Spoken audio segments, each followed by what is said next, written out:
比武大会落下了帷幕，主办方代表，同时也是前一届比武大会冠军武道世家的杰出代表黄天走上了擂台。他的身影在擂台上格外引人注目，不仅因为他在武林中的崇高地位，更因为他那霸道而纯熟的武道修为，在过去曾让无数强者望而生畏。他站在擂台中央，目光扫过全场，最终停留在叶枫身上。黄天微微点头，示意叶枫上前。他的声音通过麦克风传遍整个场馆。今天我们见证了一场精彩绝伦的武道较量。叶枫，虽然最终冠军之位是在特殊的情况下诞生，但这并不妨碍我们认识到你在对决中所展现出的毅力、智慧与技巧。武道之路无穷无尽，不在于一时的胜负，而在于心境的修行和技艺的精进。叶枫走到黄天面前，两人的目光在空中交汇。叶枫心存谦逊：“黄前辈，多谢您的指点。今日之战，我深感自己的不足，我会将今天的经历牢记于心，继续努力，不断提升自我。”黄天拍了拍叶枫的肩膀：“好，这才是年轻人应有的志气。”黄天亲手将象征着最高荣誉的冠军奖杯和龙鳞玉佩交到叶枫的手中。他的这一系列动作，不仅是对叶枫个人能力的认可，更是对所有武道追求者的鼓励和期待。场内外的观众为他们的交流和叶枫的获奖再次爆发出热烈的掌声。携带着比武大会的荣耀和奖品，叶枫急匆匆地回到了医院，他心中满载着对妹妹的牵挂。然而当他走进医院的病房，目睹的场景却让他冲动的情绪戛然而止。一位神情冷酷的医生正站在妹妹的床边，与一色焦急的父母争执：“实在抱歉，你们女儿的治疗费用迟迟未能结清，而我们医院也有我们的规章制度要遵守。现在这个床位，我们需要留给武道世家黄家的一位重要成员。”叶枫的父母面容憔悴，显然已经尽了力求情和解释，但仍被面前的现实无情的拒绝。“求求你们了，再给我们一点时间，我们一定会尽快筹到钱的。”母亲的声音带着哭腔，手中紧紧攥着妹妹的手。叶枫紧握着手中新获得的龙鳞玉佩，迈步挺身而出：“医生，麻烦请您等一下。”叶枫从怀中取出了一张银行卡，他的语气坚定而自信：“这里有足够的资金来支付我妹妹的医疗费用。”他将卡递给了医生：“请您验证一下，1000万，这应该足以覆盖所有费用了。”医生显得有些惊讶，露出不太相信的表情，接过银行卡，眼神之中透露着复杂的情绪。就在这时，擂台赛事的参赛者之一，同时也是黄家的子弟，带着叶枫前女友丽丽走进了病房。丽丽的脸上带着嘲讽的笑容，目光轻蔑地扫过叶枫和他的家人。丽丽傲慢地说：“哟，这不是臭送外卖的叶枫吗？你有1000万，真是让人难以置信。你以为拿着点钱就能解决一切问题？”在医生和丽丽的怀疑目光中，叶枫保持着沉着冷静。他直视医生，语气中透露着不容置疑的决心：“请马上验证这张卡，我的妹妹的治疗不能有丝毫延误。”护士接过银行卡，还带着轻蔑的笑容，嘀咕着：“真是个有趣的家伙，一个臭送外卖的。我来看看到底是真是假，如果是真的，我就把这张卡给吃了。”护士说完，转身就走向护理站，准备验卡。医生翻了翻白眼，对黄傲和丽丽说：“看来有戏看了，1000万呢，这可是个大手笔。这年头，谁手头宽裕到这个地步？”黄傲依旧带着一副高高在上的姿态回应道：“确实好戏连台，不过若真有这么容易，我们黄家也不必如此努力了。”丽丽挽着黄傲的手臂，不屑地笑着：“就是一个送外卖的，居然敢说拿1000万来炫耀，真当自己是个人物了。”另一边，叶枫的父母心事重重，母亲忍不住对叶枫说：“孩子，你真的有那么多钱？不要为了面子做这种事。”叶枫轻轻地握了握父母的手，给予他们信心的眼神：“爸妈，别担心，我没有撒谎。”就在此时，护士快步走回来，表情完全变了，显得很是尴尬。“叶枫先生，您的卡确实有1000万的存款，对此我们深表歉意。”叶枫对医生和护士说：“请立刻为我妹妹安排最好的治疗，现在不会有任何经济上的困扰了。医生听到护士确认卡里却有1000万存款，但仍然固执地沉浸在之前的决定中，开口说：就算你的卡里有1000万又如何？你知道黄家什么来头吗？那可是武道世家的皇家，多少人都要给他们面子，你一个送外卖的怎么比？这间医院我说了算，你们今天就马上滚出医院。就在这关键时刻，院长吴天听到了医生的话，脸色瞬间沉了下来。院长吴天快步走进了病房，他走到医生面前，眼神严厉，一巴掌重重地打在了医生的脸上，不分青红皂白，无理取闹。作为院内的医生，你竟敢在我的医院里撒野！没有任何人能在我的院子里凌驾于医德和专业之上，无论他们是谁。医生被打得懵逼了，摸着火辣辣的脸颊，露出惊讶的表情。吴天院长转过身，望向叶枫，态度立即变得温和。叶枫先生，我是曾在李家与你见过一面的吴天，是这家医院的院长。我对于医院的医生对您的无礼，向您道歉。如果知道您的家人在医院治疗，一定不会让你们受到如此的羞辱。吴天院长面露严肃，转向那名仍旧震惊中的医生和护士。在我的医院里，每一位患者都应该受到公平和尊重的对待。你们的行为严重违反了医院的宗旨和医疗道德，你们不仅辜负了作为医务工作者的职责，更是玷污了这个职业的尊严。医生和护士面色苍白，不敢直视院长的目光，因此我决定解雇你们。吴天口气坚决，不容置疑。随着院长吴天宣布解雇医生和护士的决定，整个病房内一瞬间静了下来，所有的目光都集中在了吴天院长的身上，空气中仿佛能感受到紧张的气氛。被解雇的医生和护士面露难色，惊慌失措地互相对望。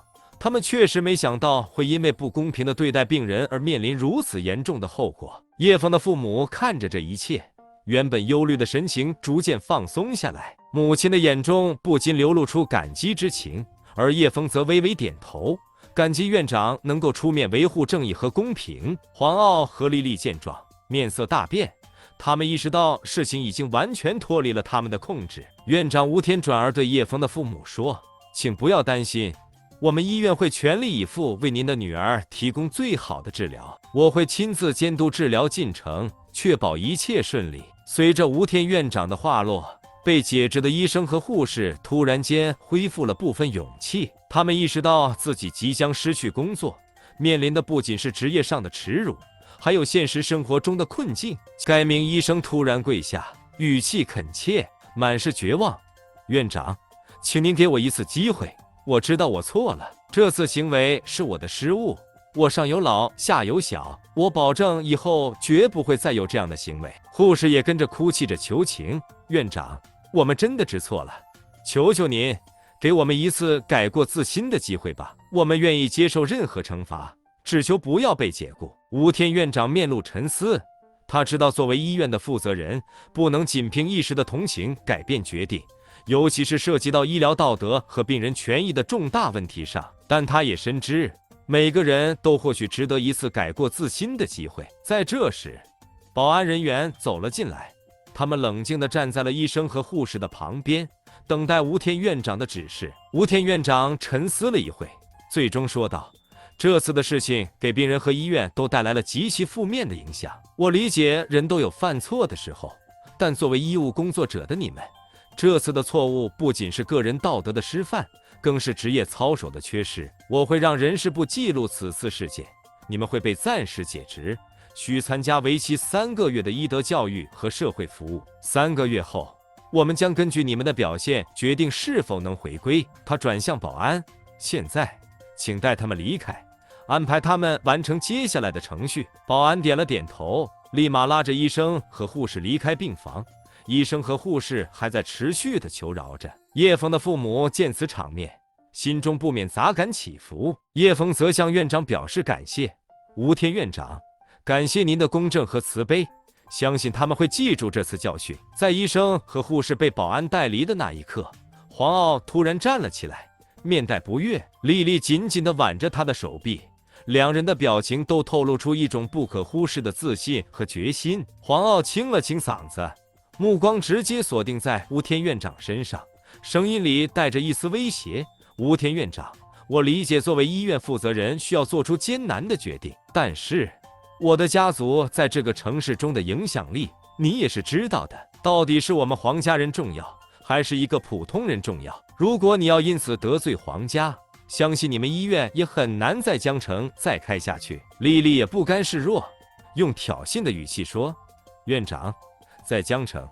黄家的名字还是颇有分量的。您这是在为一个微不足道的外卖小子跟整个黄家过不去吗？真是让人费解。”周围的空气因为黄傲和丽丽的话而紧绷起来，病房内的其他人或多或少感觉到了压力的存在。正当院长因为黄家的势力而陷入两难之时，门外传来了一阵脚步声。进来的是另一个武道世家的成员，黄天的大弟子李浩。李浩踏入病房，氛围突如其来的转变，所有人的注意力都被他的到来牵引。他身材魁梧，步伐坚定，面露不悦，显然对于眼前的情况有所了解。李浩的眼神在病房内扫视一圈，最终定格在黄傲身上。他没有多言，直接上前一步，快速而有力地给了黄傲一个响亮的巴掌。“黄傲，你这是什么态度？”李浩的声音低沉而充满威严。黄傲顿时不知所措，等回过神时，才向李浩说：“大师兄，你干嘛打我？”李浩对黄傲说：“叶枫在今天的比武大会上表现卓越，荣获冠军，代表的正是我们武道界的精神和尊严。黄家若因个人恩怨贸然辱骂和威胁，那不仅仅是对叶枫的不尊重，也是对武道界的侮辱。”随后他转向吴天院长和所有在场的人，严肃地说道：“院长，叶枫，是我来晚了。”黄傲捂着已经通红的脸颊，愤怒而又尴尬：“你怎么可以这么对我？”李浩冷冷回应：“我所做的一切都是为了正确的事情站出来，而不是为了维护个人的尊严。黄傲，我们是武道世家的人，更应该以身作则。”黄傲捂着脸，仍然不敢置信地望着大师兄，气愤而猛圈：“李浩，叶枫只是运气好罢了，你给我这个耳光，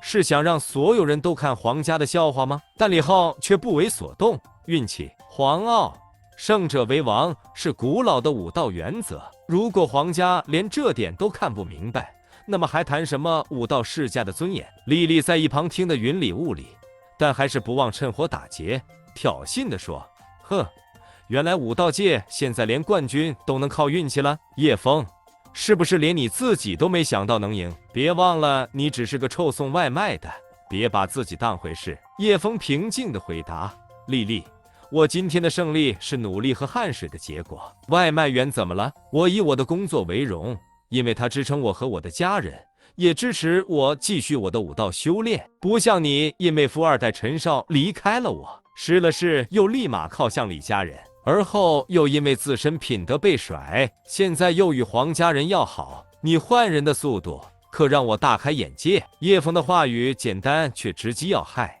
丽丽的脸色瞬间变得难看，显然是被叶枫的话深深的刺痛了。丽丽依然无情地回答道：“叶枫，我知道我抛弃了你，让你很难过，但是你也不用故意想引起我的注意，而说这些话来刺激我。我是不可能回到你这穷小子身边的。”叶枫明白丽丽这个拜金女真的有理讲不清，也懒得跟她再多废话了。叶枫微微一笑，那笑容中带着几分自嘲，也有几分释然。他看了丽丽一眼，淡淡的说：“丽丽，我并不需要你的关注，我们的路已经不同，你有你的选择，而我也会继续走我的路。”院长吴天感觉到了叶枫已经没有了对旧情的纠缠，他清了清嗓子，对众人说道：“现在我们所有的注意力应该放在叶枫妹妹的治疗上。”院长吴天转向医护人员：“我们该开始治疗了，请确保叶小姐得到最佳的照料。”医护人员点头响应，